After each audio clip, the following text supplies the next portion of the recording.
Every day, people experience mysteries that challenge the laws of nature, like enjoying a Coke Zero Sugar. It looks, sounds, and tastes delicious. But how does one explain the great taste if there are 0 calories and 0 sugar? Some mysteries are just too mysterious. Coca-Cola Zero Sugar, unbelievably delicious. No TV binging session is complete without the unbelievably delicious 0-calorie taste of Coke Zero Sugar. New Extra Charge Hot and Iced Coffee from Dunkin' is made with 20% extra caffeine from green coffee extract, because we could all use a little extra this year. Whether that's an extra boost, some extra boldness, or the drive to go the extra mile, we're extra ready for whatever comes our way and extra excited to take it on. Let's get it done with a medium extra charged coffee from Dunkin' for $2 with 20% more caffeine. And pair it with snackable stuffed bagel minis for an added all-day boost. Order ahead on the Dunkin' app. America runs on Dunkin'. Participation may vary. Limited time offer. Thank you for visiting ChristopherMedia.net. Thank you for downloading Sporgy for free on iTunes or from ChristopherMedia.net. Please make sure to rate Sporgy 5 stars on iTunes and help to tell others about Sporgy by leaving a comment. Thank you for following Sporgy on Twitter at Sporgy Podcast and on Instagram at Sporgy_podcast. Please follow Sporgy on Facebook to like and share Sporgy. You can also email the show. The address is sporgy@ChristopherMedia.net. If you would like to donate to Sporgy, you can click on the PayPal button at ChristopherMedia.net. If you use Amazon.com, please click and bookmark the Amazon link at ChristopherMedia.net. It will not cost you any extra money, and you will help to support Sporgy. If you are looking to launch your own website, please click through the HostGator banner at ChristopherMedia.net. Christopher Media uses HostGator to host all of the shows produced by the Christopher Media Network. When you click through the HostGator banner at ChristopherMedia.net and sign up for HostGator, you're helping to support Sporgy. We know that choosing the perfect gift for a man is a difficult task, but not anymore. TheBroBasket.com is here to help. We all know men are hard to shop for, but what do guys actually like?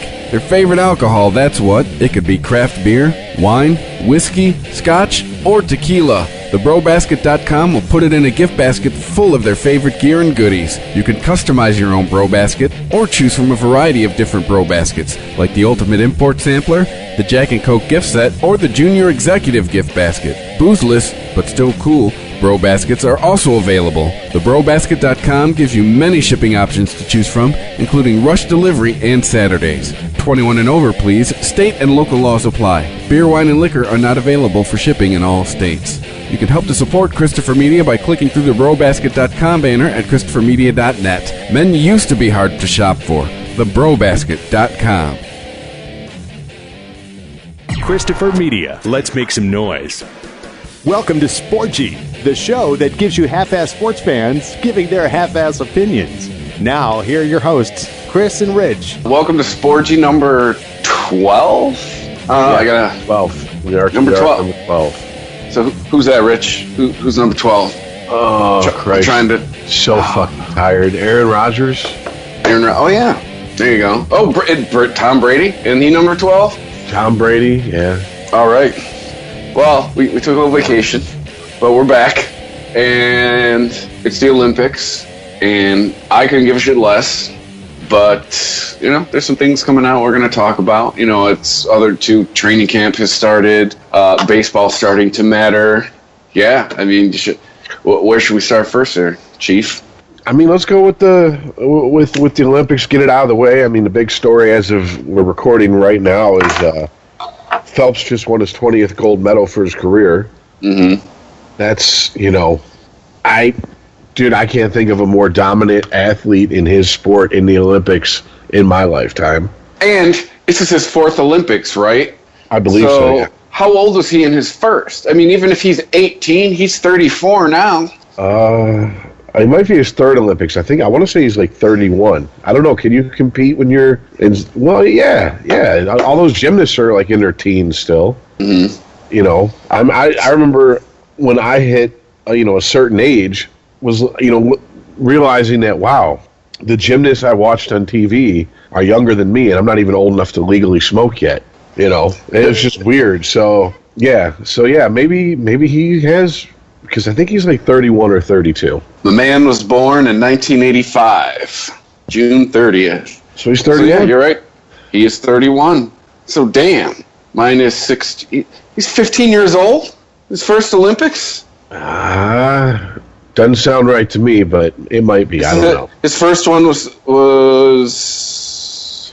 2004. It's got to be if it's his fourth Olympics. Yeah. All right then. Yeah, he was 15. Damn. Yeah. Maybe he didn't start winning till his second Olympics. Which might be. That could be plausible. I mean, 15-year-old body is no match up against an adult male's body in any sporting activity, really. You don't have the muscle mass. You know, you're still growing. So, good for Michael Phelps. But yeah, you brought up. I don't care. But yeah, he's flipping the establishment the bird. Like, yeah, I smoke bong hits and I win gold medals. What you gonna do? You know, he's not saying that, but that could be like kind of the subtext with it. Yeah, it is. It is a very interesting bullet to put in the chamber of the pro-marijuana side, because you always hear. Well, it's not what we're putting in our chambers, Rich. Well, I know, but you always hear, oh, well, it's going to affect the performance, and it's going to lessen the performance, and it's going to basically just be bad for the athlete. And here you have a gentleman, along with probably at least half the NFL. Of course, they can't be open about it yet.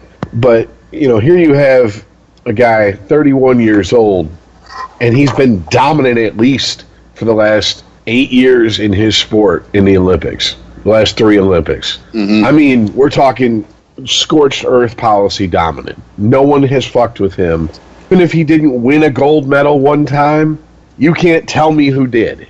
That's how dominant he's been. Even if he lost a race for a silver, you don't know who won gold unless you really follow swimming. And I think, too, when that came out, that was a non-story, because what I really saw was, wait, you're telling me somebody in college did some bong hits? No fucking way. That's how I felt about it. Like, granted, there's that whole conversation of, well, when you're a professional athlete, you have a certain image to maintain. I get that, but come on, isn't that like just part of the college experience now? Isn't it like more socially acceptable? I mean, I'm standing in a state telling you this where marijuana is legal. So, I mean, do we really give a fuck that much about it anymore? Well, let's also stop being hypocrites. And if there was a picture of him, not even at a nightclub, let's say it was at a black tie event and he had a glass of wine in his hand. Mm-hmm. As long as he wasn't sloppy drunk and TMZ or whoever couldn't report that, no one would even fucking give it a second thought. Glass of wine. Yeah. All right. Yeah. And as long as you're not going all Johnny Manziel, they're not going to care. Exactly. Unless you have a documented history of a problem with alcohol, no one's going to give a shit. But yet, oh my God, he did a bong rip. And I remember like, oh, he's going to lose sponsors and he's going to lose so many millions of dollars. And I mean, there was even rumblings. I don't think this was he was ever in danger of losing a chance at the Olympic team. They wanted him to.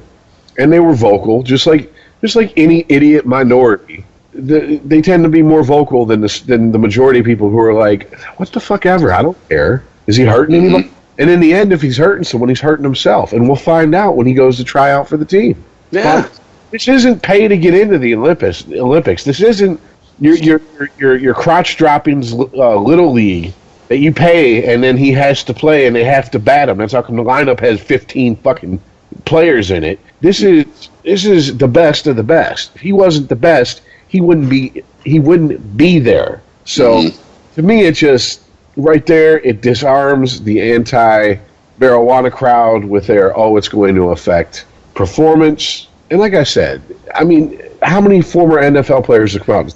At least half the league. It's like the same people that come out and say, well, look at, people go, you shouldn't drink and be an athlete. And then people who, for whatever... Babe Ruth get that memo? That will come out and say, Babe Ruth, look at Mickey Mantle. Mickey Mantle's really the one they go to on that one. And yeah, that's true. And of course, the you shouldn't drink and be come back with, but how much better would Mickey Mantle have been? Well, here's the bottom line. Michael Phelps cannot be better than he is right now. What is there? Is there super, double, triple A gold medals that we don't know about? Yeah. Is it like when we used to go, gold and then platinum records, and then people started selling 10 million records, so they had to invent diamond. You know, I mean, is that what we're going to do here? So well, from here on out, all he's doing is he's breaking his own record. Oh, yeah, he's definitely padding the stats. I mean, he's making it so it's like, okay, well, how many decades at minimum is it going to be before we see another person that can do this? I mean, you might never. I mean, when's the last time we saw somebody like this? Probably the most dominant athlete in the Olympics before him in my lifetime. And I barely remember him in the Olympics. I remember him post-Olympics more, especially, well, her now. Let's say, your girl Caitlin? Jenner, yeah. So, I mean, that's once in a generation right there. And, I mean, before him, you had, like, Jim Thorpe, who excelled at, like, so many different sports. It's ridiculous. Like, I'm surprised his name isn't brought up more when people talk about greatest all-around athletes, because that guy did everything. So, and that was, like, what, the early 1900s? So, I mean, that's once every 3 generations. I mean, okay. Well, anytime you say anything in the early part of the century, was it white on white competition? Dude, Thorpe competed in so many different sports. I don't know, to be honest with you. I know at one point he played football. He was in track. He was an Olympian. He was a professional athlete who was outstanding. He was a college athlete who was outstanding. I don't know. I just know that I remember reading up on him at one point because I got basically dick slapped in the face by this guy in an argument about greatest all-around athlete ever. And he brought up Jim Thorpe, and I sit there and went, who the fuck is that? And he just hit me with shit left and right to the point where I went home and actually, like, hopped on the internet and was like, oh, fuck. I'm glad I shut my mouth when I did, because he made me look like an asshole if I'd have kept arguing. But I'm just interested to see who we competed against. I mean, I'm not trying to tarnish man's legacy, because I have no idea. But it's just the same thing when you bring up Babe Ruth. It's like, was he allowed to compete against everybody, or was he blowing away just white dudes? It's whenever you bring up anything at, like, pre-1964, really, quite honestly. Or, for baseball, pre-1950s. It's because wasn't it like 36? Jesse Owens was a big deal because a black guy was in the Olympic Games? Or was that just because it was in Germany and Hitler was like, wow, what's going on here? Who let this guy in? I want to say it's more that than the first one. But, I mean, it's not like we don't have a shameful fucking history of, racial bullshit in the U.S., so can't even lay that one all at Hitler's feet. I mean, he, what the fuck ever. He wasn't exactly, I'm not saying he was the Malcolm X of that situation, but he damn sure wasn't, the catalyst that caused racial issues here in America, so. But to me, it's just, I think this is one of those streaks that I don't think I'll ever see broken. It's like DiMaggio's hitting streak. I don't think I'll ever see it broken. It might somewhere down the line, because the game will change, and they'll change the rules. They'll change think about the big difference from the dead ball to the live ball era in baseball. Where if you hit 10 home runs, you were leading the league. You were a god. Who knows? I just know that, like you, even though I don't smoke weed, I do take enjoyment in him, kind of carrying that flag proudly. Like, when he retires, if he isn't the spearhead of the legalized movement, I don't know who they could get that would be a better example. And it's the old argument too. But I always ask people, who would you rather want to walk into a room full? If you walk into a room full of 10 people, would you rather them be drunk or high? Bottom line. Yeah, I mean that's not even up for debate in my book, but exactly. The high people are all going to be quiet, watching TV. Someone's ordering a pizza, if the pizza's not already there, and eating. Drunk people, someone's shirt's going to be off. Some people might be fucking somebody. Some people might be fighting. Everyone will be yelling. Yeah, and then you have the type people who are like, I'd rather just walk into a room and nobody be doing anything. And those type of people that... No one invited you, buddy. Yeah, unfortunately, they're the ones that yell the loudest, even more so than the drunk people.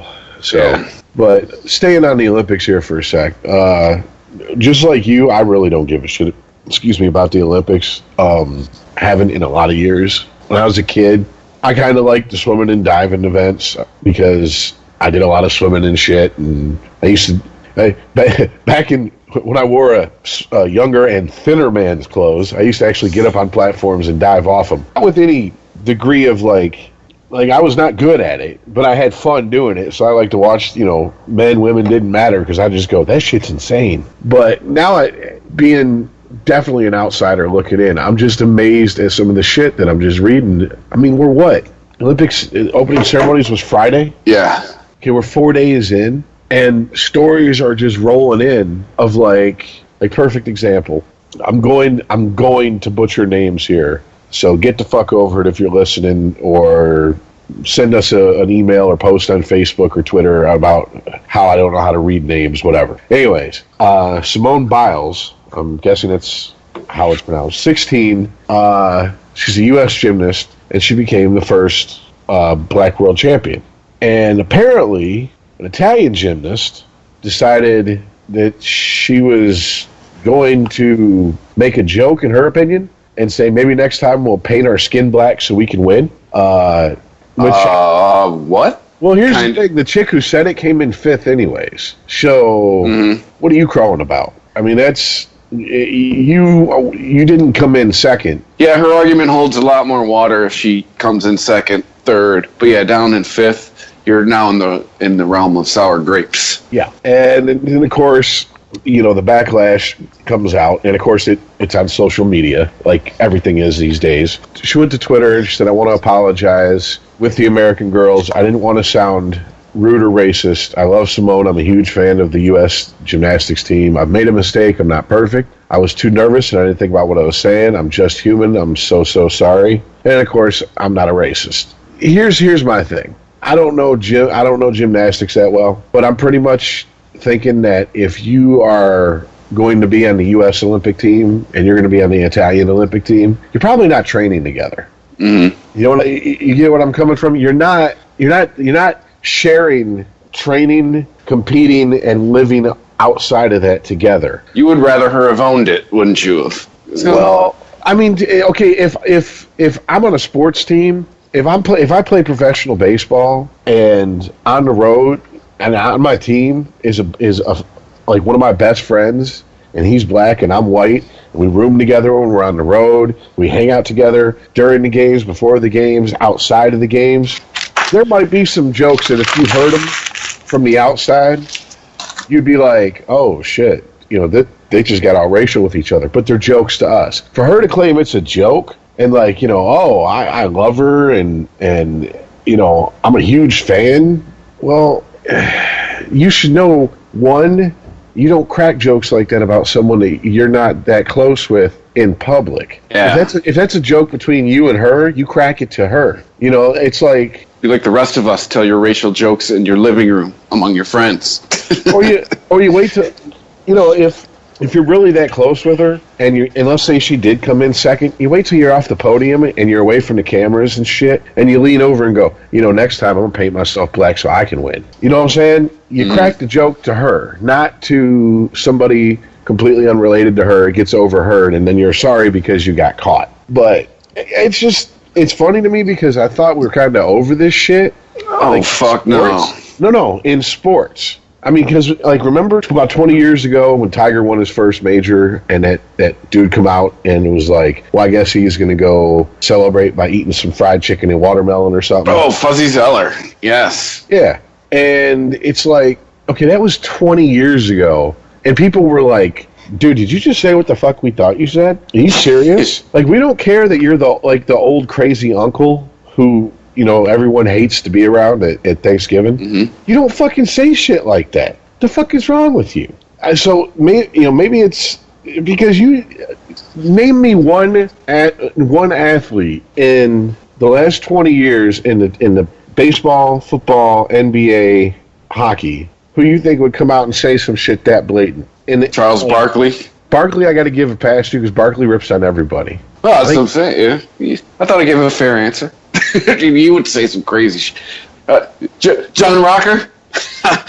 That's the only one. That's honestly who I was thinking of. And what happened to Rocker? Kenny Powers?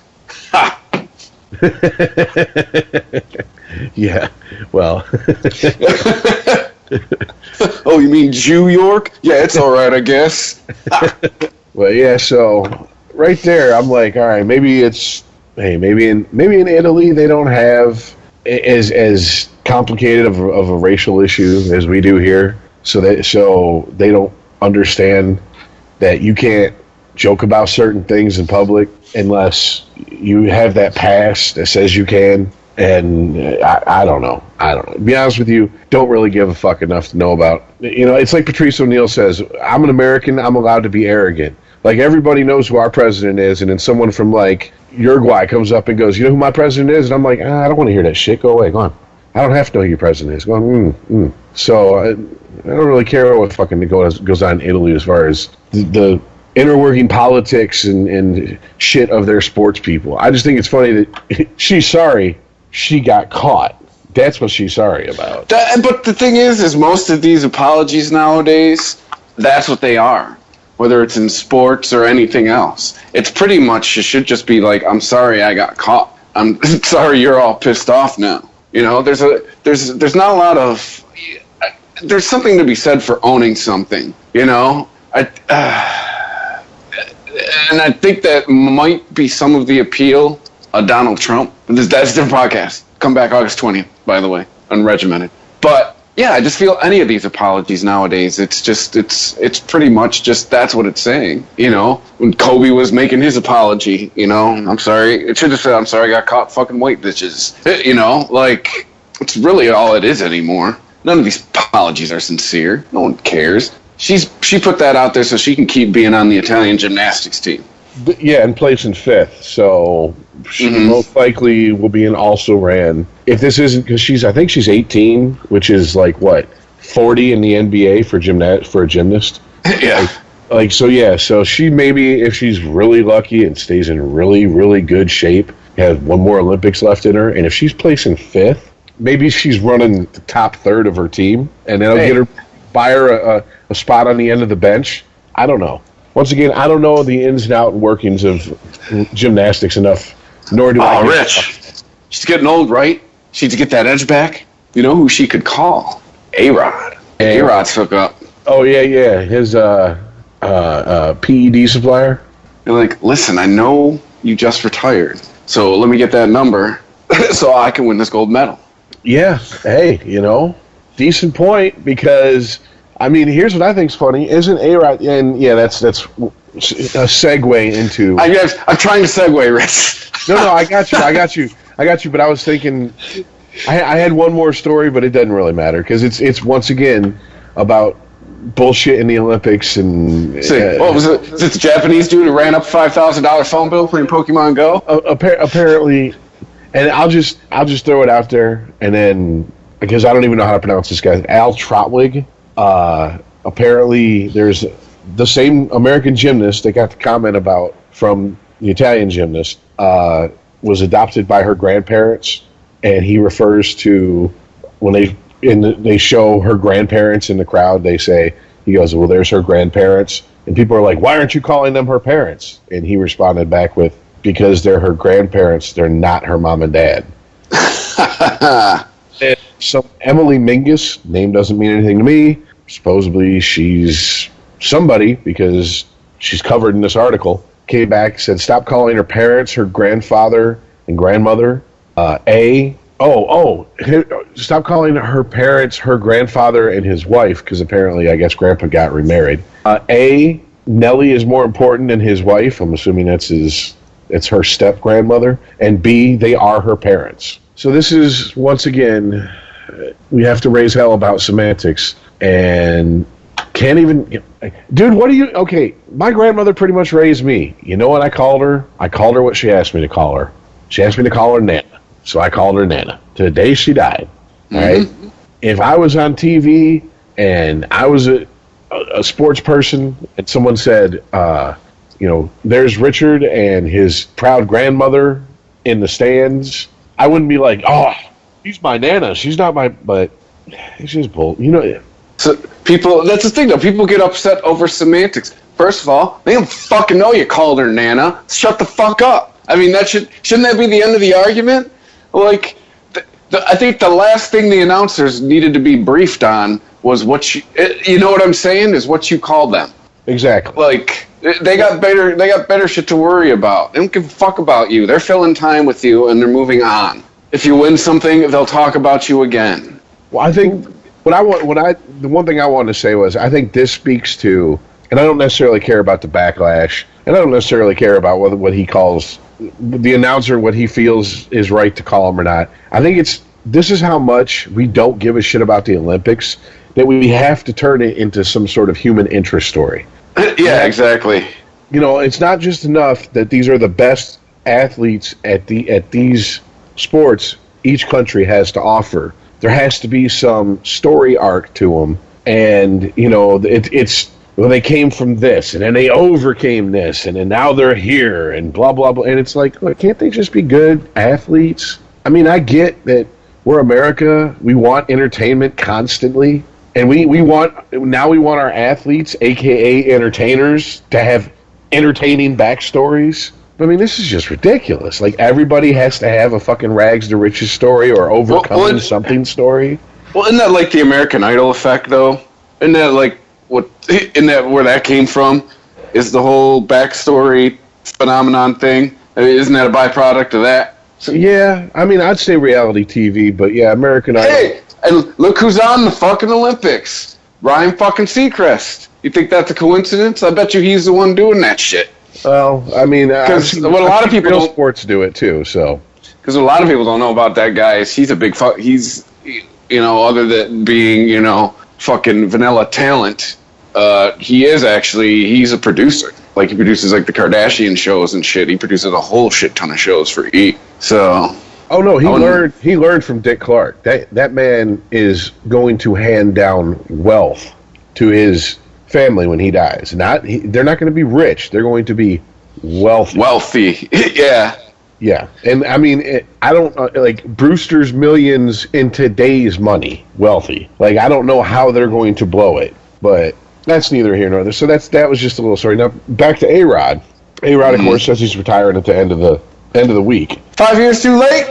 That's my opinion. I'd say, yeah, you could start at 5 and even go down to like maybe 3. To me, the season, did he miss like an entire season because of an injury? That should have been the season where he'd been like, hey. No, he missed an entire season because he was suspended. Oh, that too. But last year he had a comeback year for him. I mean, but no, I know before all the PED stuff, he had something that took him out for the whole year, pretty much. Like, he played, you know, maybe a couple games in April and a couple games in September, but that was it. I mean, that ever since that year, it's just been a slow decline, and the PED shit showed up, and he pulled his back out humping Madonna. Yeah, 2000. That dude should have called it a career in like 2010, 2011. You think he should have? Honestly, all jokes aside, you think he should have retired after he won the World Series in 2009? Quite honestly. Yeah, but at that point, he hadn't been caught and nailed to the wall, dead to rights with PEDs, and at that point, But all the rumors were swirling around him. Should have pulled. Okay, hold on. But just because there's rumors, I'm not defending him. I'm definitely not. I mean, take a look at Barry Bonds' rookie card and take a look at his last year playing card and tell me the man. I know, right? On something. Same thing with Mark McGwire. Like, because I remember, like, when McGuire's going through all that, I remember, like, because I was an adult, but I remember he came in the league when I was a little kid, and I was paying attention to him when he came in the league. And I remember looking at him like, that's the same fucking dude? Like, and Barry Bonds, the same thing. Like, I seen your baseball cards, like, 5-7 years ago. You did not look like that. You were tiny men. Yeah, well, Mark McGwire, the one thing I'll give him is I had his 84 Olympic baseball team rookie card that Topps put out. And he always had a big-ass, thick tree trunk neck. But then he had these little twiggy arms compared to what he was. Yeah. Even when he left Oakland, and which was like 3-4 years before he broke the home run record. So, still, but anyways, yeah, he was, I know what he was thinking. I know what A-Rod was thinking. I have a chance to be the all-time home run king. I mean, as it stands right now, he's number 4. So, he's like, and he's number 4. Think about who he's number 4 behind. He's number 4 behind Bonds, Aaron, and Ruth. He's at, I believe, 696. So if he was able to play at the level he played last year for just this season and maybe half as well as he did in 2015 and the 2017 season, it's conceivable he could break that record. And that's what he was thinking. Now, then he did get caught, and that took everything off the... It's all gone. He's no longer a first ballot Hall of Famer.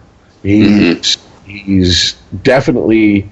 He might even have fucked up his chances at the Hall of Fame, period.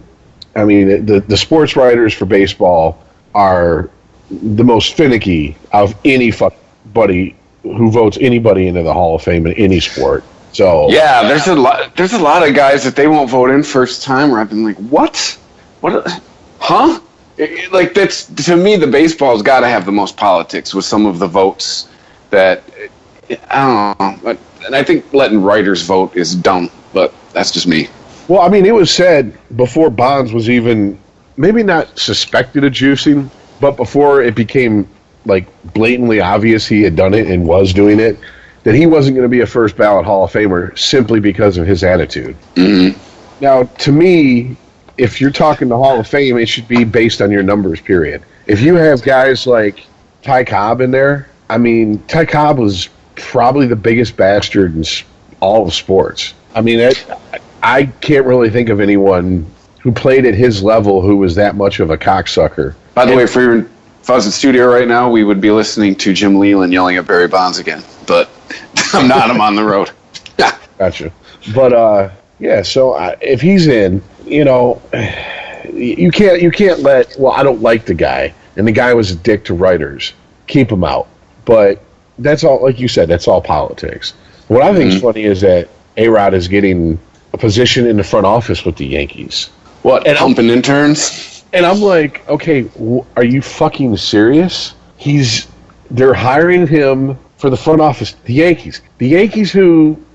Liaison of bitches? Well, from everything that I get, like, he came in 2004, and his teammates called him a fraud. I mean, from the get-go, him and Jeter were fucking button heads. You don't walk into the Yankees in 2004 and try to swing your dick over Jeter. You just don't do it. Oh, fuck no. I mean, Jeter was the golden boy. And yeah. To this day is. I mean, the man fucked half of Manhattan. And Kalamazoo's own, though. A lot of people don't know. Kalamazoo, Michigan. Yes, born he's and a raised. boy. Yes. But the man fucked half of Manhattan, and he still had a pretty much spotless reputation. That's hard to do. I mean, ask any well-known womanizer. Maybe he's nice about it. Yeah, maybe cuddled after, bought him breakfast, left him cab fare. Well, from the rumors I've heard over the years... Left him a note, sorry about the herpes. He actually watches highlights of himself while getting the act on, allegedly. That's some megalomaniac shit. And then he gives them a gift basket as a parting gift. So must be a hell of a gift basket. With a signed picture of himself. Yeah. This is all alleged. But it's a picture nude. Like, hey, thanks for the sex. Here's a nude picture of me. So, yeah. Once again, if Jeter can do that and he's still pretty much worshipped, and he ended up untainted, what the fuck did A-Rod do in the locker room and in that organization to be as disliked as he is? And also, why the fuck are the Yankees even throwing him a bone and giving him a position in the organization? Because, let's be honest here, you don't retire in the middle of the season. He's probably being cut. Maybe it's like a face-saving move with the Yankees. We're cutting you, we're giving you a job. You know? Like, okay, well, first of all, his title is a special advisor. Now, to me, that could mean anything from what Jim Leland did for Tony La Russa advising pussy before he came back to manage the Tigers, to this is a way to save face for the organization and yourself, and we're going to send you a check just to go sit at home. And we're the Yankees, we can afford to do it. So just disappear quietly. Do not cause any problems for yourself or the organization, because for better or for worse, you are going to be always associated with this organization. Mm-hmm. So steroids? That too. Well, I mean, dude, look at how many Yankees have gone down, or former Yankees have gone down because of steroids. I mean, you got Roger Clemens. You have David Cohn, not David Cohn. Oh shit. Oh boy. Dude who looks like a fucking. Hold on. He had to be on the Yankees in 2008 or 2000. Andy Pettit. Thank you. Andy Pettit got caught with steroids. Oh yeah, that's right. Giambi got caught with steroids. Yeah. I mean, this is, and these are not guys who did a season or two, moved on. These are guys who, I mean, Clemens and Pettit, that was their 1-2 punch. You can't really argue with that. That was that was ace number 1 and ace number 2. So it's just, to me, it's just, the Yankees have no moral high ground to claim when it comes to the fucking steroids thing. In fact, really no team does at this point, because they all knew what was going on. They all turned a blind eye towards it. And that's how come I say, fuck it. Take all the asterisks out, take all the, just put, like we had the dead ball era, you had the live ball era, you got the steroid era. Just call it that. It's what it's what it was. And I didn't hear baseball bitching when after they completely shot themselves in the foot and almost lost their spot in the top 3. I mean, dude, when that strike in the middle of the 90s, did it almost cost them their spot? Period. Like, dude, you had the NHL, you had NASCAR, you had college football that was threatening to overtake baseball. Football did, flat out. Mm-hmm. Football is king now in this country. You do not fuck with football. That's how come the NFL can get away with murder. But, I mean, it's just, I don't know. The Yankees, to me, it's, maybe this is why I'm not a general manager and I'm not a team president, because I would look at A-Rod and go, look, motherfucker, you want to retire, all right? No, we're not giving you one last year to go around and do the goodbye tour. No team's going to give you shit for every stop your last game in town. Just retire and go away. That's it. We're not giving you a position. No. Yeah. Why do you have to get the extra ball washing treatment? It's the ego of the athletes, man. So you got pictures of somebody? I know it's a fictional TV show. Somebody fucking Steinbrenner's corpse. He's got that on film. And despite the fact it's a fictional TV show, there's got to be at least a couple grains of truth in there. But the last episode of Ballers, one of the older football players, he got released, and now he's going around to teams who want to sign him. And I mean, he's getting tremendous offers, and his only response is, "Where's the love?" Like, case in point, he goes to New Orleans. They offer him, I think in the show he's like 33. Mm-hmm. They offer him a 3-year deal worth $30 million. He's a receiver. That's a pretty fucking good deal for a 33-year-old receiver. That's $10 million a year, man. Yeah. Fuck yeah. Well, so his thing was, any million a year. He just starts with the "Where's the love?" Because Coach Payton didn't come out to see him, and Drew Brees wasn't there, and who do you think we are, motherfucker? Justin Timberlake? What do you mean? Where's the love? But that's had to happen. There's been players sitting there who were offered contracts that they're no way worth, and they're going, I'm not feeling it. Where's my respect? Getting all uppity. Well, it's this bullshit respecting. And we've talked about it a few times before, but I blame rap music. It is a hood mentality. Let's just call it what it is. It's a hood mentality. I'm not being facetious. That's where it comes from, man. We grew up, you grew up and lived where you lived, and I grew up, and I grew up in the burbs, but I grew up around, we had the housing project in our district. I mean, I was around the mentality. Yeah, man, that's fucking how it is. That's where that shit comes from. And what do you mean, you're being offered $30 million, man. In my book, that's love. Hey, coach couldn't make it out. All right, we signed this deal. Exactly. Coach couldn't make it today, but he sent $30 million of his friends. All right, exactly. And to relate it back to the A-Rod thing, that's part of the, there's always been, over the years, I've read a few different articles, whether online or in actual print magazines, and A-Rod's always bitched and moaned behind the scenes that he's not got the love and respect that Jeter did. And the thing is, well, if you wanted that, you should have stayed with the same stay with the same team for your entire fucking career.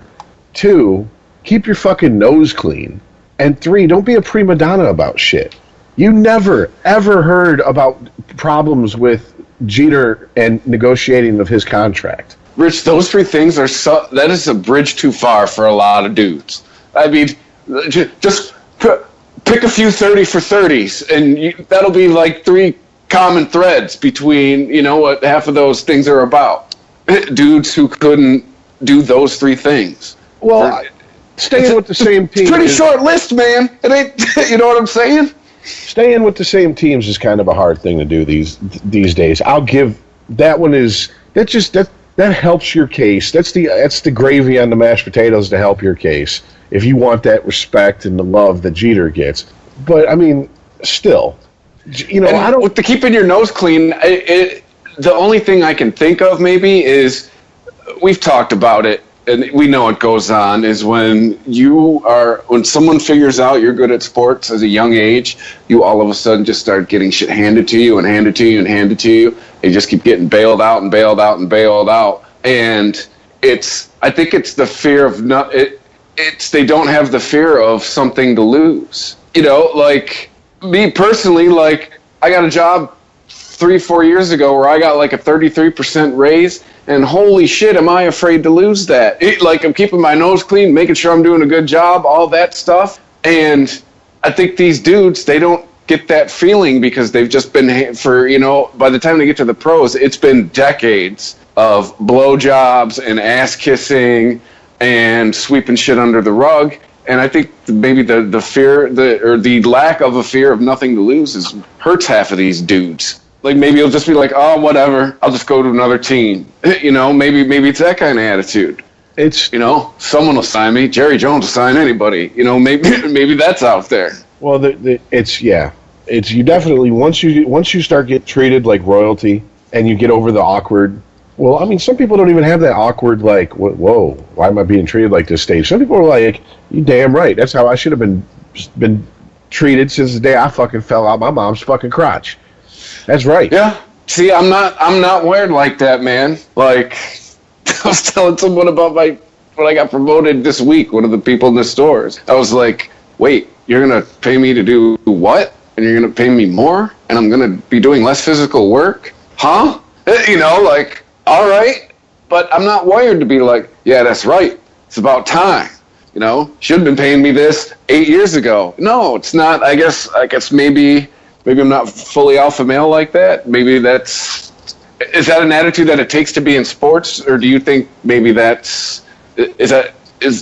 here we go again, is that millennial attitude in the sports? I mean, because it's definitely the athletes now, you're under 30, man, and you're in pro. I mean, those are millennial athletes. Could it be that? I think it has to do more with upbringing. I would say it's more nurture versus nature, because you have guys who, like a local guy, look at Miguel Cabrera. He's like a big kid out there when he plays. You can tell the man enjoys playing baseball, being out there. Like, people come down to first and he's joking with them and, knocking his hat off and stuff and, doing sack taps and shit, doing cup checks and all this shit. You don't do that if you're like, you're going to give me my respect and blah, blah, blah. And, and that's your attitude. So, and he's a young guy. He's like, what, 30? Well, he's 33 now, but he's been that way ever since I can remember. Since 2000. For baseball, that's long in the tooth. Or at least for what he's supposed to be, that's long in the tooth. I don't know. Probably the biggest athlete under 30 in baseball is Mike Trout. And I don't get that from Trout. I don't get that, you're damn right, I deserve everything, blah, blah, blah, blah, blah. Maybe he is. But maybe he's Bryce Harper's. I get that. Isn't Bryce Harper that way? Like, yeah, that's right. Bryce Harper, bitch. I've read a lot of stories about he's a dickhead. Well, there's also, it's funny because one of my favorite 30 for 30s, I think also did a lot of damage to the psyche of people in sports. And that's, it introduced this concept that's been around forever, but it reintroduced it in a way that's almost like with a chip on your shoulder and it's this whole swag thing. And yeah, it's died off a little bit in recent years, but you still hear it referred to. And all swag is short for swagger. Swagger's a term that's been around for fucking ever. I mean, the definition that was pretty much accepted when we were younger was someone comes swaggering in. It means someone comes strolling in, walking in with some attitude. Look out, big dick in the room. Oh yeah. That kind of shit. Yeah. Or as we called it when I was growing up, getting big time. Someone come in and big time you. Yeah. You try to talk to them and they're like, okay, all right. Anyway, so and you're like, what? Who the fuck you big timing, dude? You ain't shit. Who are you? So I think that's really hurt a lot of athletes as far as attitude, because once again we hold these people up, and I mean we hold the athletes up, and yeah, they do a job where you have to have a certain disregard for your safety, and you have to have an alpha male attitude of there's nothing that can stop me until you absolutely get stopped. But there's also guys out there that played that were the best who were humble. It's just we don't hold them guys up anymore. Those guys don't get the Tony Gwynns don't get held up, and he's one of the best hitters to ever fucking lace up a pair of cleats. Sweetness wasn't a dickhead. Sweetness was a nice dude. He is a legend in Chicago. He's a legend in the NFL, period. Yet, a lot of people, he didn't even score a touchdown in that Super Bowl, yet it wasn't made a big deal about. He didn't go around shit and talk about no one giving me my respect. Ditka didn't let me get in and score 6. Imagine someone like, well, you can't say beast mode, because, as much as Marshawn Lynch, a lot of people didn't like that he didn't talk to the media and shit. I think that was because he probably was uncomfortable talking to the media, and he was his attitude was always like, I'm here to play football. Yeah, I'm not here to dance for you. Yeah. I don't want to talk to you. I don't feel like I should have to talk to you. My job is to go out there on Sunday and play football. The end.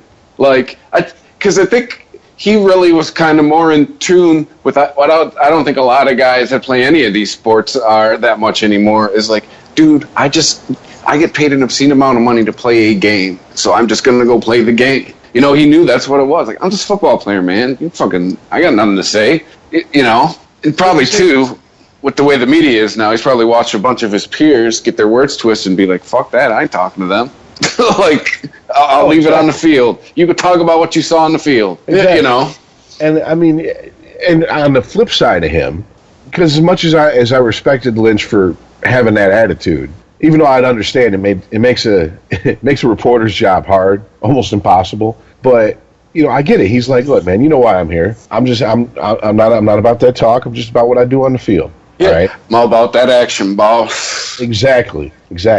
On the flip side of the coin of that, you had someone like Chad Johnson.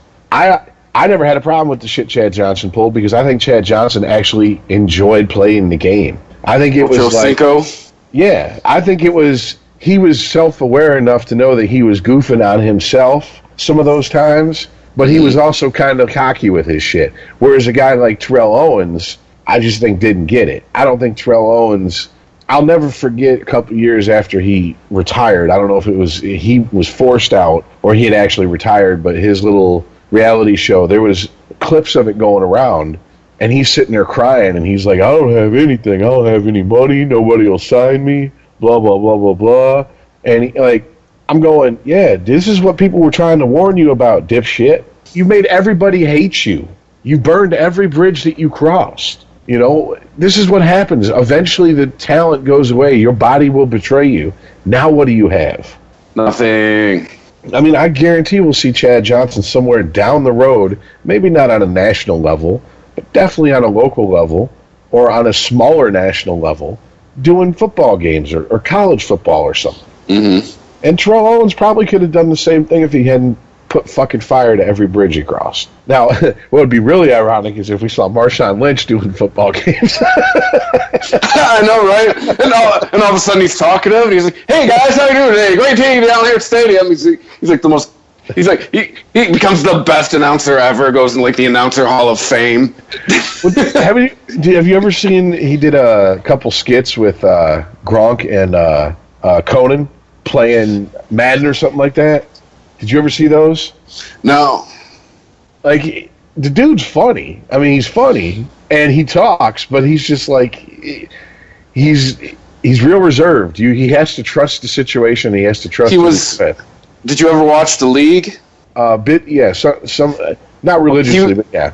He was on The League all last year, or not all last year, on the season premiere.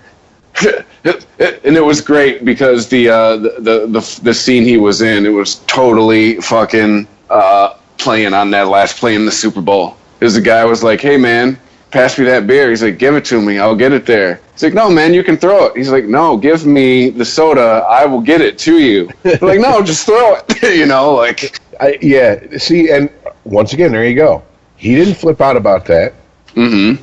He could have been in the locker room going, "Motherfucker, should have gave me the ball. You know, like could have been cursing him out, like we lost. You know, could have fucking hung Pete Carroll out to dry. You know, just made a Pete Carroll effigy and started burning it right after the Super Bowl at his press conference. But he didn't.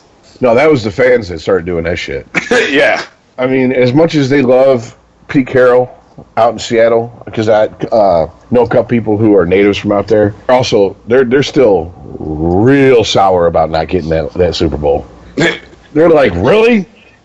And I'm like, hey man, dude, you got one. They wanted two though. They are greedy. Like, yeah, I point to them. I'm a Bucs fan. I got my one. I'm happy. Yeah. You know, look at these poor Detroit fans. They haven't even sniffed one. Yeah. So the closest they've came to a Super Bowl is hosting two of them. That's it. So, you know, what are you crying about? You know, you're like the person walking around with no shoes, bitching to the guy with no feet. Talking about, boy, these stones are killing my feet, man. Wish I had some shoes. Hey, man, this gold brick is dusty. You're leaving the meat shop with a Virginia ham under your arm, bitching about, well, I don't have any sides to go with it. There's a homeless person sitting there digging in the trash for food. Yeah. Man, I'm all alone. All I got is this ham. I got nothing to go with it. Meanwhile, the guy's eating a fucking cheeseburger wrapper because it's got cheese on it. I know, it's from McDonald's licking it off. Yeah, that's a Lions fan, by the way. Well, it's that guy. Speaking of football, it wouldn't be... Oh, yeah. It really wouldn't be the beginning of football season if someone could get arrested. Well, Fuhrer Goodell didn't want to just act like he's judge, jury, and executioner. And here we go. Have you been having fun in the off season? Your urine looks a little cloudy there. Yeah, we got enough fun for you here in the NFL. Are we going to have to piss test you for adrenaline? Yeah. But and honestly, I really shouldn't.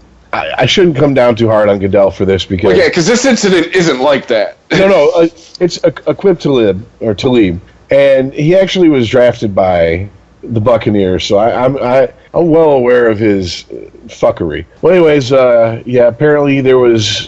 Now he's on the Broncos, of course, and there was a incident outside of a Dallas strip club. He ended up shot and released from the hospital the same night he was shot.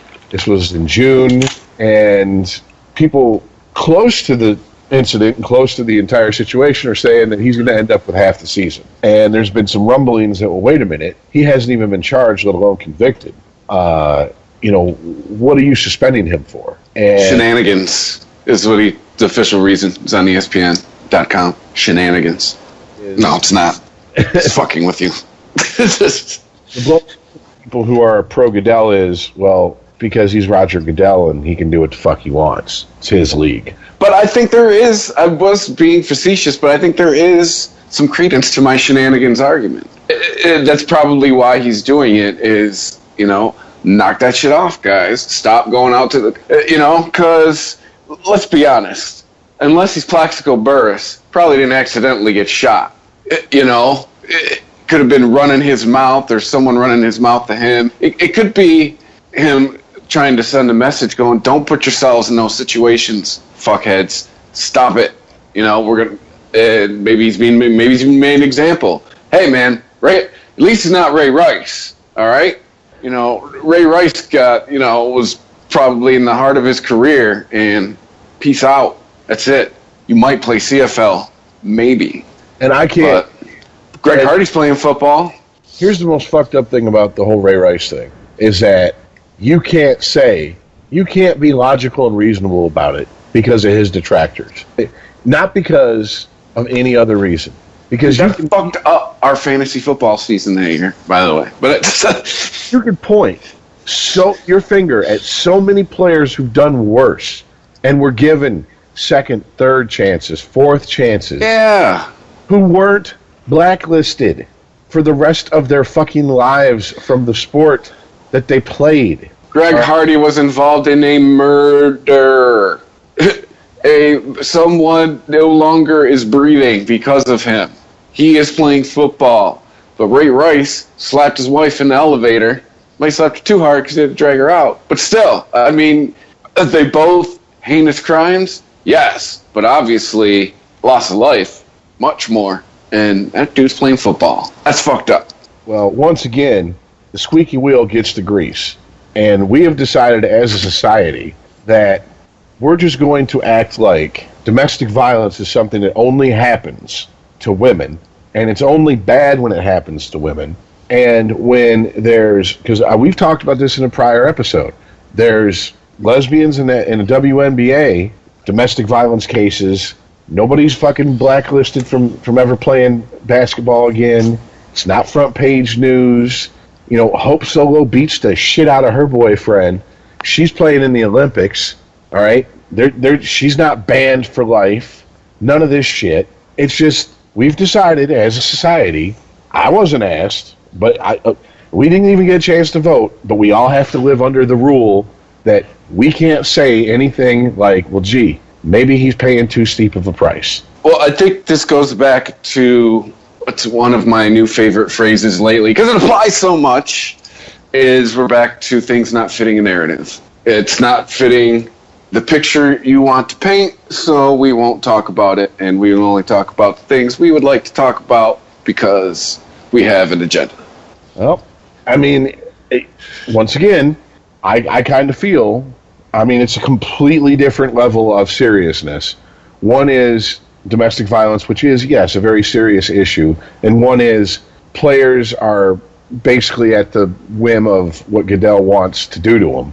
But they got to be careful about speaking out about that, even if they're not involved in the situations they're commenting on. Because look at what happened with James Harrison. James Harrison's been a very vocal critic of Goodell. James Harrison, they tried to attach his name to PED shit with no proof whatsoever on it. And Goodell was like, "I want to meet with James Harrison." And James Harrison said, "Motherfucker, come meet with me. I ain't done nothing. I ain't done nothing to go to the principal's office, so come to my house." Bitch. Pretty much. And I'm like, you know what? Good for him. Good for him. Because what this is really being set up to be, in my opinion, is what's going to happen is when this collective bargaining agreement's over with, the next one's going to come up, and the NFL is going to give the players a little bit more leeway. So they're going to feel like they won some of their rights back, but it's going to cost them money. So in the end, the owners are going to get what they want anyways, and they're going to keep Goodell in there because that's all he is their fucking hire. He does not have a job if he's voted out by the majority of the owners. So the players are going to think they won, but they're ultimately going to be sacrificing money. And when it comes down to it, what's really more important? Winning these little skirmishes here and there with the Shield, or getting enough money playing the sport you love in a very short career to set up you and yours for the rest of your life. And Goodell has turned this into a perfect storm of, well, I'm going to draw this line and fuck with me. Find out what happens to you. And you got that's what's happening now. It's like, hey, my left hand's flipping you off. Don't worry about my right hand reaching around, snatching that money out your back pocket. Well, look at here, I'm flipping you off. You know, and the more he does shit like this, gives someone half a season for something that he hasn't even been convicted of. Mm-hmm. Blacklist someone for, a domestic violence incident. Look, you can't. Bottom line, no one should be putting their hands on nobody. I'm not one of those people that are like, "Oh, man should never hit a woman." No one should be hitting nobody. And I'm also one of the people that if someone hits you, you got a right to defend yourself, regardless of who it is that hits you, man or woman. All right, all there is to it.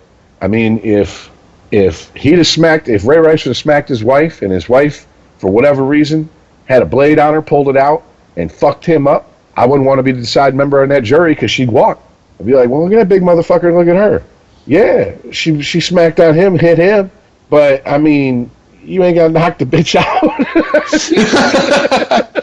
I mean, I understand you strong and shit, but you can pull a punch. Can't you grab her and throw her down? You know what I'm saying? Like, you can get your point across without cold-cocking her to where you got to drag her out looking like some Tales from the Crypt shit. You know what I'm saying? Like, it looked like he was going to bury a body. Shit was horrible. Yeah, but you notice what the media does, because they're currently doing it with pretty much make you think if you're a black person under the age of 21, you're just going to walk out of your house and be shot by a cop. Remember, it seemed like when that was going on, it made it seem like every woman was being beaten all across the country, in every home, in every neighborhood. I know. It was. There were so many quote unquote facts that were thrown out, or statistics that were thrown out and called facts that made no sense. They contradicted each other. It was like listening to a preacher. It was like contradicting himself left and right. If you couldn't, but here's the difference: you can call a preacher out on some shit. You can't call the collective, media and the social justice people out on anything anymore. Why not? Why? When did we make this decision, and why weren't we at the meeting? I promise you, August 20th, it will be discussed, because that is on the itinerary. I don't have two subjects to bring up. I got one. And one of the subjects is, and this is a little preview for you people if you want to check out Unregimented, or maybe you came to us from Unregimented, you can go back, because we're getting... At Unregimented Pod on Twitter. Here's the deal. Why the fuck did we let a bunch of fucking people who have no life experience walk in and start telling us that 2 + 2 = 5 now? I know, right? Like, that's half of the arguments I get into on social media. It basically starts turning me into like, dude, you're 22. You have no fucking clue what you're talking about. You have no life experience. You're gleaning your argument from shit you've been told in the media. And then they'll come back and oh, it's funny, a 22-year-old has more of a better way of the world works than you. I'm like, no. Like, the thing is, and I try to explain to them, you're going to find out in a few years, the thing is right now you fucking think you know how the world works. The difference between me and you is I know how the world works, And trust me, in 20 years, I'm probably going to think the person of me right now saying the same shit is full of shit. But that's the thing, is we don't want to, I think part of it is no one wants to tell these people they're full of shit. That's because they've never been told they're full of shit. Their parents raised them to where everything is valid, all their feelings are just as important as the facts, and it's just not the way the world is. Okay, it's just not. Half the time I end up coming back to the same argument with half of these fools, and I go, I'm going to tell you something people your age aren't used to hearing. You're an asshole. You are being an asshole. You make all your crazy arguments you want, but when it gets down to it, you are being an asshole. And I know I'm being an asshole for calling you an asshole, but you don't hear that too often. You need to fucking hear it. Well, okay, here's to try to get it back to the whole Goodell, NFL, and whether you feel he overreaches or he doesn't. Here's the deal. Here's the bottom line. And this is what everybody has to learn to accept unless they choose to live outside of the norms, even past the fringes of society. You have to learn to accept this. Life is not fair. No! All right?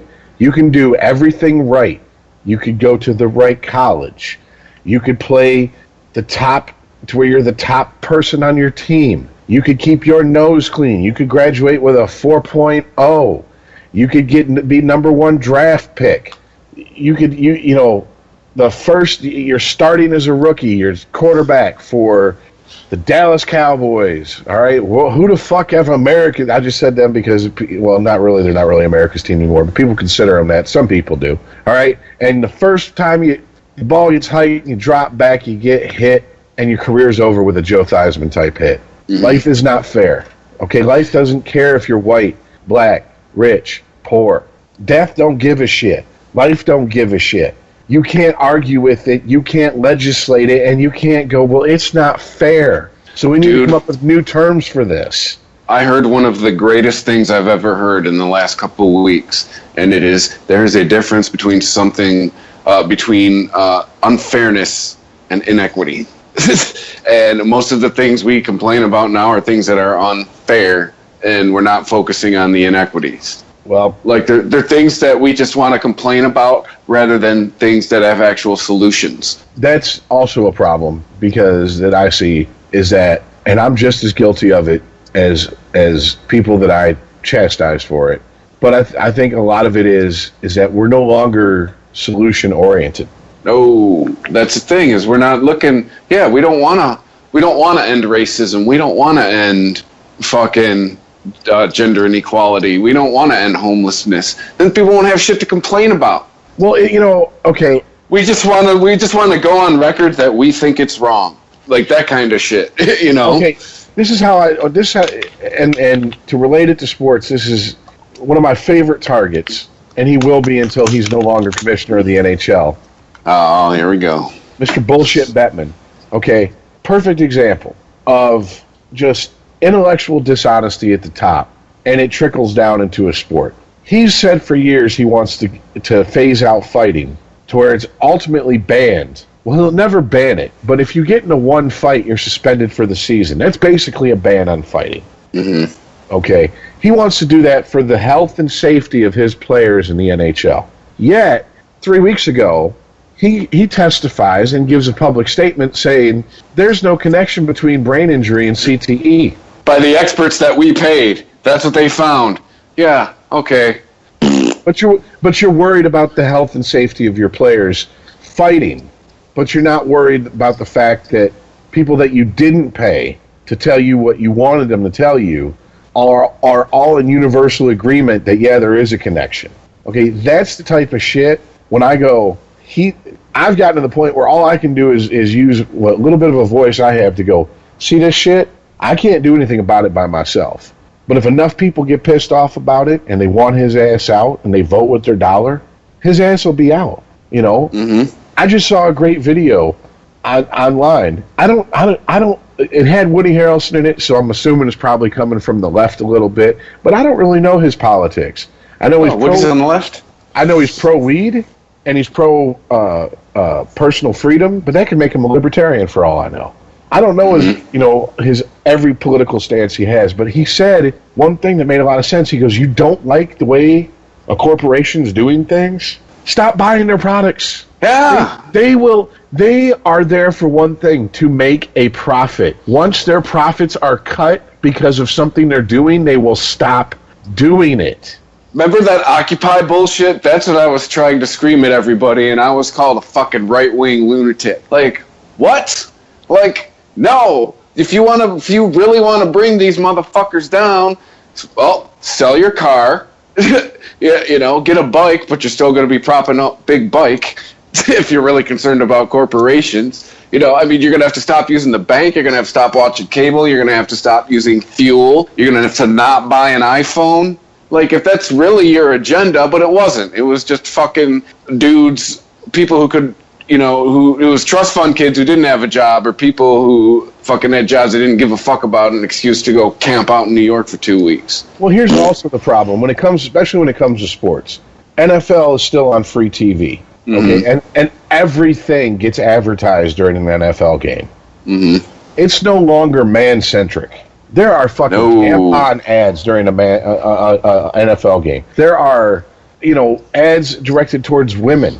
If you're an NFL fan, don't think the NFL gives a fuck about breast cancer. The whole reason for the whole Pink in October shit is to get women to watch the NFL. That shit's been toned down, right? Because they got caught. That organization got caught not exactly giving all of the money they said they were giving to charity. So notice there's been, I think, Pink peaked in like 2010, 2011. And every season thereafter, it's been a little bit less and less each season. Well, there you go. But what I'm saying is, it's kind of hard to protest them with your dollar. But there is ways to do it. But not enough fans will do it because not enough fans give a shit. And that's ultimately the issue here. The issue is not enough people give a shit. And the problem is that the people who come in with this social justice shit and they try to impose their will on other people. They know not enough people are on their side, so they try to regulate people to their side. Well, usually my problem with those people, too, is I want to be like, can we be honest? You just don't like sports. That's what this is. This is nerds getting back at jocks. Like, if you really want to get down to it, I really think that's what a lot of it is for a lot of those people. It's like, dude, just tell me you don't like sports, because that's what this is really about. All right? You didn't make a team, or somebody picked on you in middle school or high school, and that's what this is about. Just be honest. Do you know how many non-traditional, a.k.a. Big Four sports fans I knew growing up who, like, off the beaten path sports?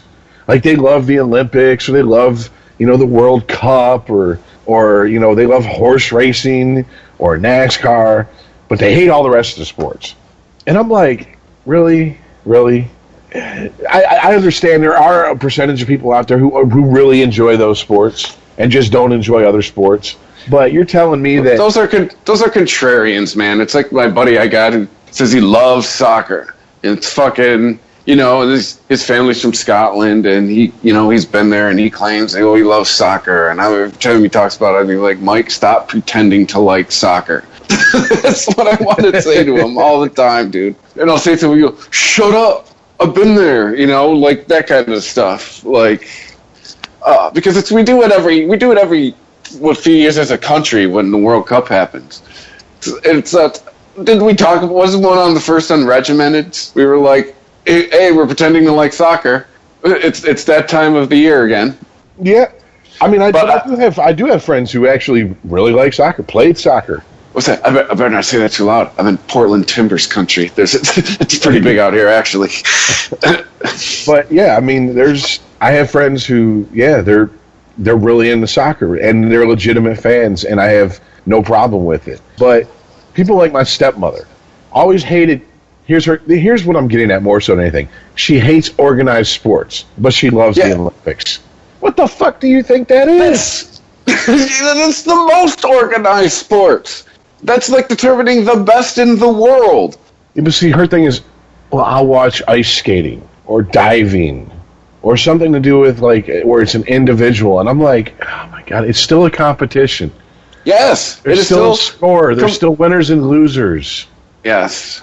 It's just bullshit posturing is what I think it really comes down to. And I have no problem with my friends who are like, hey, I don't watch sports. And I've gotten shit. Like, for a while, the only thing we were supposed to, when I was in a band I was in, we're supposed to have a look. And I was like, I'm not dressing up like we're all alike. Fuck off. They're like, well, could you at least like wear your jerseys and stuff on stage, like something to where there's a theme? And I'm like, oh my God, fine, okay. So I end up wearing most of my jerseys on stage, and that's where most pictures I was in the band, I was in a jersey.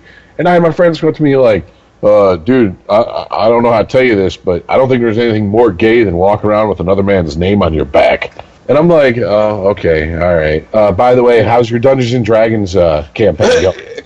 Yeah, I know, right? Like, seriously. And they knew I could get away with it because I've tried both. Batman movie and not fucking women working out for you. Well, I mean, but then again, I'm into Batman and not Dungeons and Dragons, but Batman and role-playing games on computers. And are you also into not fucking women? I was married for a long time, so yeah. But I get that. I'm not a sports fan. I don't like it. I think it's boring. Whatever. Like the Jay and Aaron point of view. It's the rabid non-sports fans that are the annoying assholes. It's like, dude, I'm not all up in your face. I'm a sports fan. Don't be all up in my face with your not being a sports fan. Like, it's the same way I view religion. Like, hey, I'm not all up in your face about not being religious. Don't be up, or about me not being religious. You don't be up all in my face about being religious. Same mentality. And sadly, once again, there was a vote. You and I were not allowed to vote for whatever reason. I guess we didn't have our vote. How do we get to these? ID. We got to get to these meetings. But apparently these big society votes, we're not on the list. How do we get on these lists? If anyone out there can let us know how to get on these lists, I think we need to start a Tumblr page. Is it at Illuminati on Twitter? Do you have Instagram? No, we need to start a Tumblr page. if that's a thing, I don't know.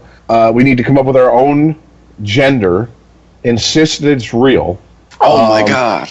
And then we'll get invited to our first meeting, and from there, if we pass the test, I guess we can see if sports sexuals. God damn it! You know what? But what would it be? That's actually a good one. What would it be? You don't jerk off to porn. You jerk off to Sports Center. I can't do that. Well, I don't know. It depends on the anchor.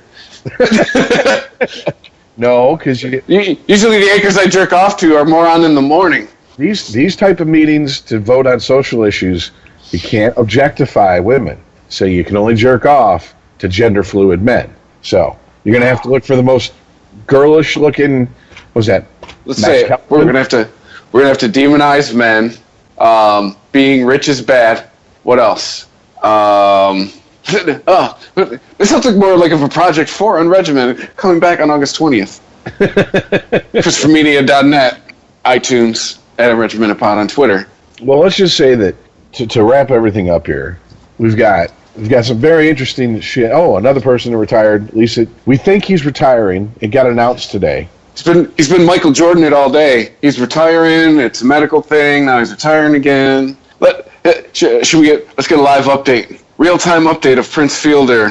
Type Prince Fielder into the Google. 42 minutes. It's Brad Ausmus talking about Fielder as a good teammate. Oh, JV. ESPN 8 hours ago says Prince Fielder's career is it's likely over. Today, as of right now on the East Coast, it's Wednesday. But he is medically disabled and doctors will not clear him to play. Yeah. So ESPN's reporting that later today and later Wednesday, he's going to announce his retirement. Which, just to be honest, who didn't see this coming? I mean, I take away his conditioning, take away his performance.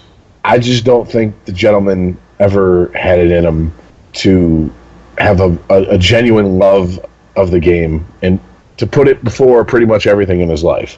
And you think he just did it because you think it's like because my dad was a doctor, so I'm going to be a doctor? You think it was that? I think it was I'm good at it. It's going to make me a lot of money, and then if I play my cards right, it'll set me up for the rest of my life, me and my family.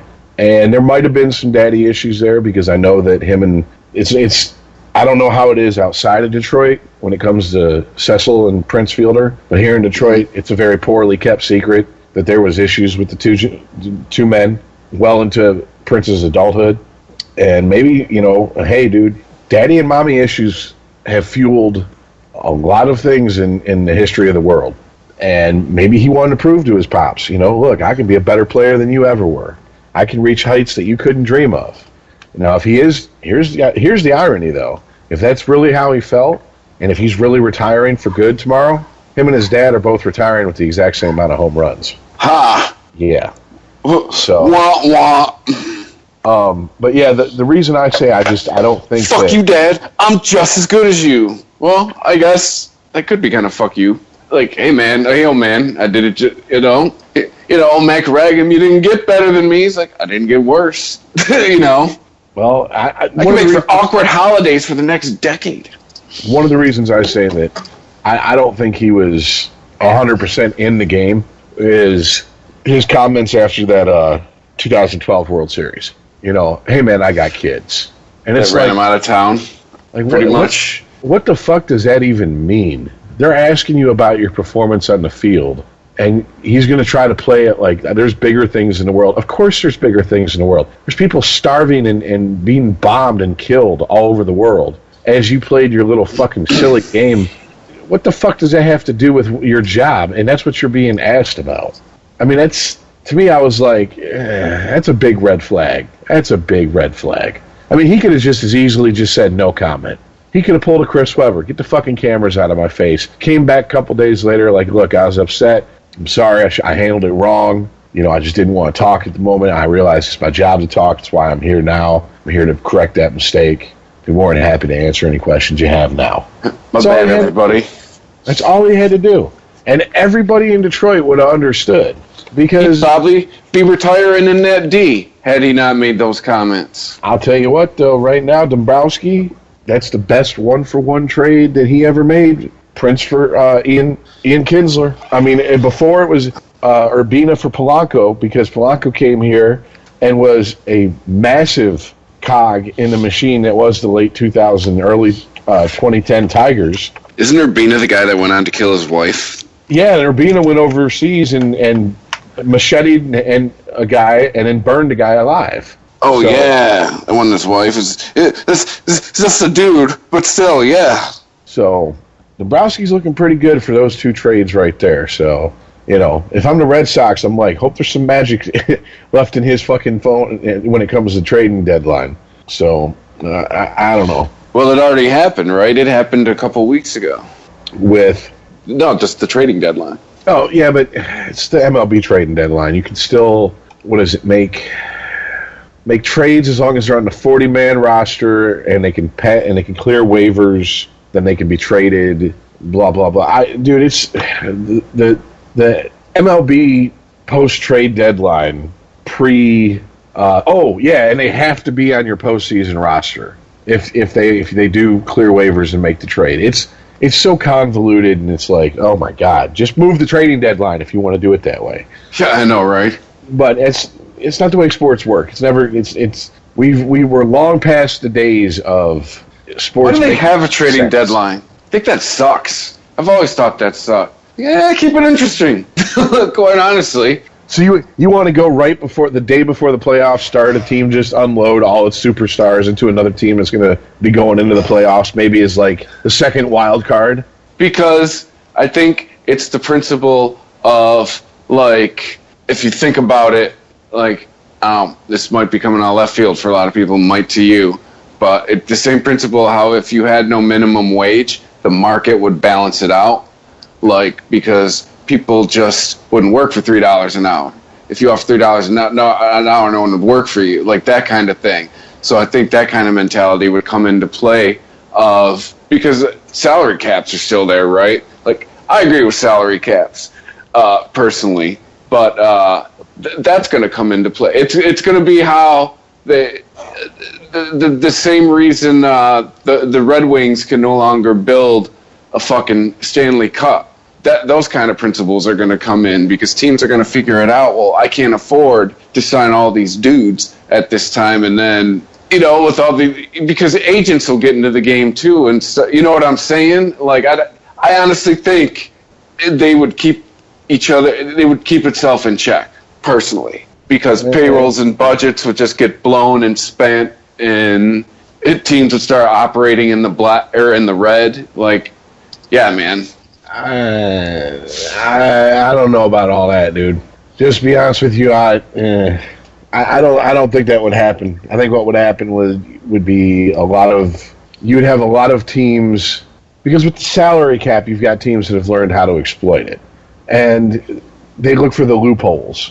And the first thing they do is, like, okay, in the NHL, they started signing players to ridiculously long contracts and then offloading players halfway through the contract. That way, they're not taking the cap hit now, but they're taking the cap hit later. But then they get rid of them before the cap hit, and then, okay, well, now that, you know, like, a perfect example, Detroit traded Pavel Datsuk's contract to the Arizona Coyotes. They traded a piece of paper. Yeah, but you know what? That's house money.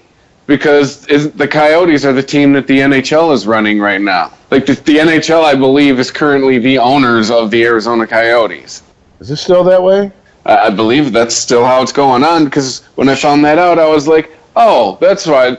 Arizona is just pretty much everyone's dumping ground because the league will take the hit. Well, you know, basically what I'm getting at is that you have teams that have figured out to work around the salary cap, and then you have teams who are just, they're magical at working the salary cap, not necessarily working around it, just working with it. Teams who, like, perfect example, switching sports, but it's same principle, Patriots. You know, if you really want to throw them in there, you could say the same thing about the Steelers. Steelers are in it more than they're out of it. You know, come the last 4 weeks of the season, Steelers are still in the playoff picture more than they're not. In hockey, I mean, if you just looked at the stats on paper, you'd say Red Wings, but really, by the skin of their teeth, they've been making the playoffs, and hockey's a different animal. Hockey, 16 teams make the playoffs. So, half the fucking league.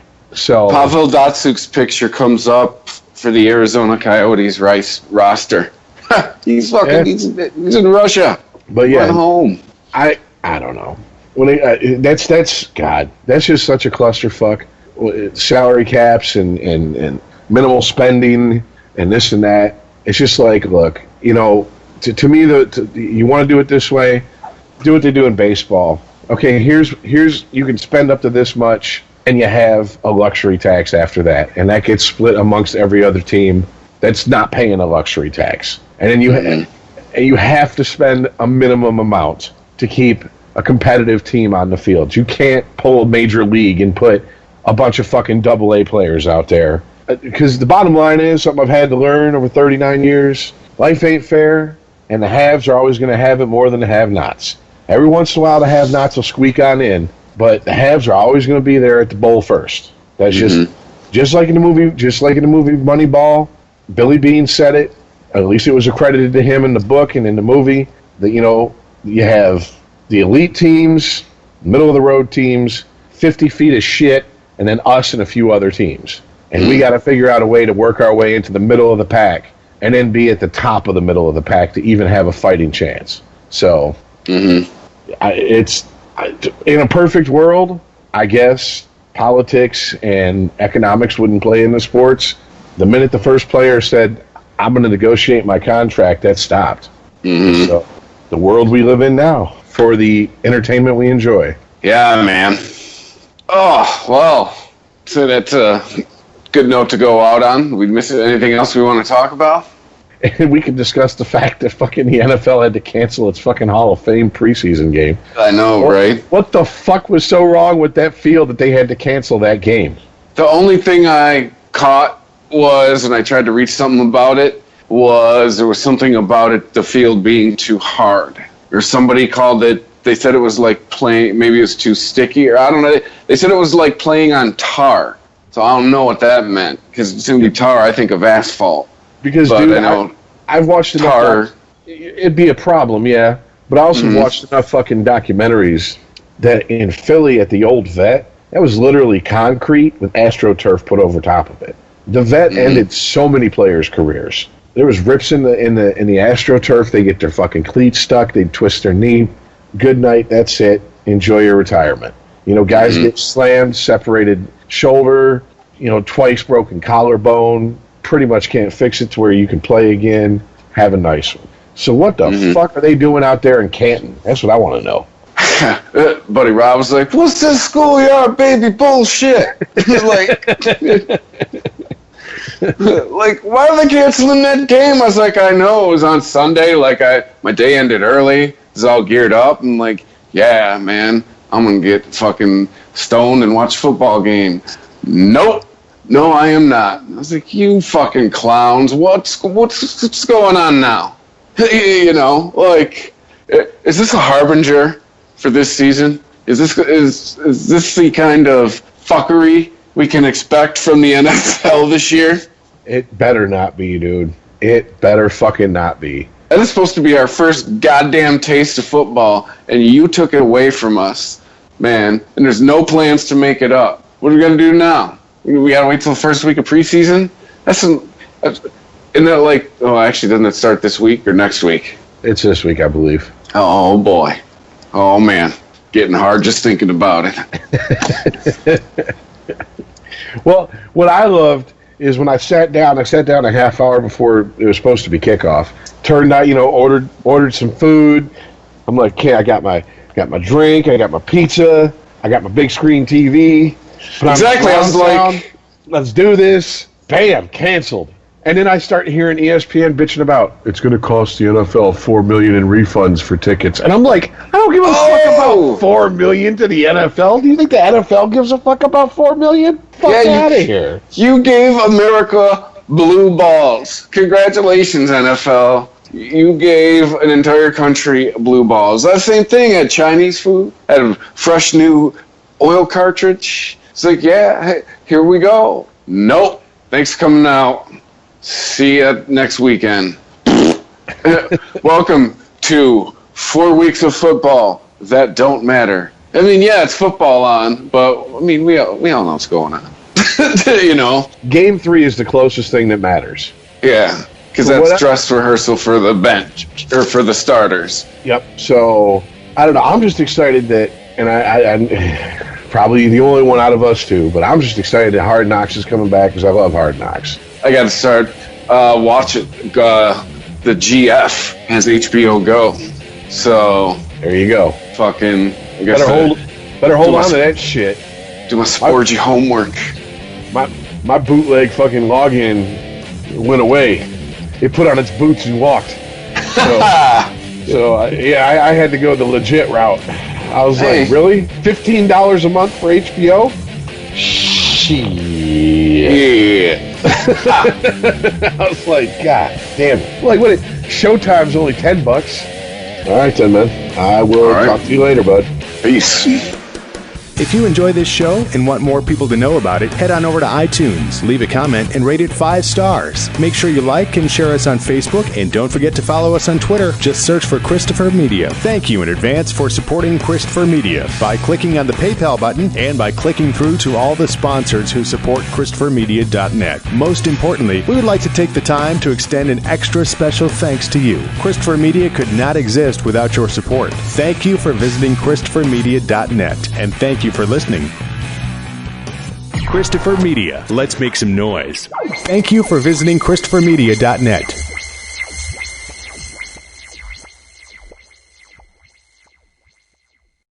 If you look around, you'll see the world can be pretty smart. Okay, very smart. At Capella University, we think education should be smart too. That's why we're reshaping online learning with our FlexPath format. You can set your own deadlines, take classes at your own pace, even leverage your previous experience to move faster. So when it comes to earning your bachelor's degree, you know what kind of choice to make. A smart one. Visit capella.edu to learn more. Capella University. Don't just learn smarter. Me, but also you. The Pharaoh fast forwards his favorite foreign film, Powder Donut.